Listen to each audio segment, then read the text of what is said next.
بسم اللہ الرحمن الرحیم۔ حضرت وہب بن منبع رضی اللہ عنہ سے نقل ہے کہ انہوں نے کہا، بنی اسرائیل کے عبادت گزاروں میں سے ایک عابد تھا جو اپنے اس عبادت خانہ میں جو نہر کے جانب واقع تھا اللہ تعالیٰ کی عبادت کرتا تھا، اور اس کے قریب ہی ایک دوبی تھا جو کپڑے دھویا کرتا تھا۔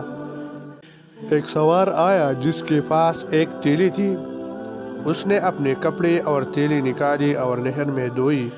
اس کے بعد اس نے اپنے کپڑے پہنے اور اپنی تیلی بھول گیا اور چلا گیا۔ پھر ایک شکاری آیا جو جال سے مچھلیوں کا شکار کرتا تھا، چنانچہ اس نے وہاں تیلی دیکھی اور اس کو لے لیا اور چلتا بنا۔ اس کے بعد سوار واپس آیا لیکن اپنی تیلی نہ پائی۔ پس اس نے اس دوبی سے کہا، میں یہاں اپنی تیلی بھول گیا ہوں۔ دوبی نے اس سے کہا، میں نے اس کو نہیں دیکھا۔ سوار نے اپنی تلوار کھینچی اور دوبی کو مار ڈالا۔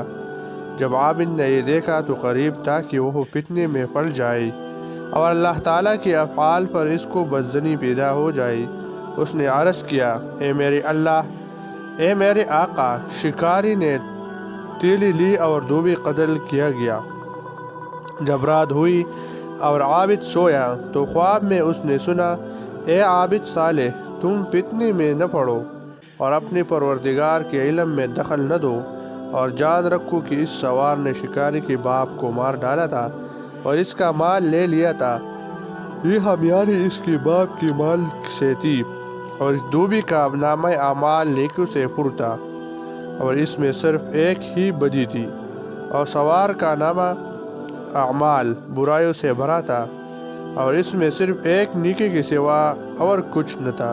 اور جب اس نے دوبی کو مار ڈالا تو دوبی کی بدی مٹا دی گئی اور سواری کی نیکی رد کر دی گئی۔ اور تیرا رب جو چاہتا ہے کرتا ہے، اور جو ارادہ کرتا ہے اس کا حکم کرتا ہے۔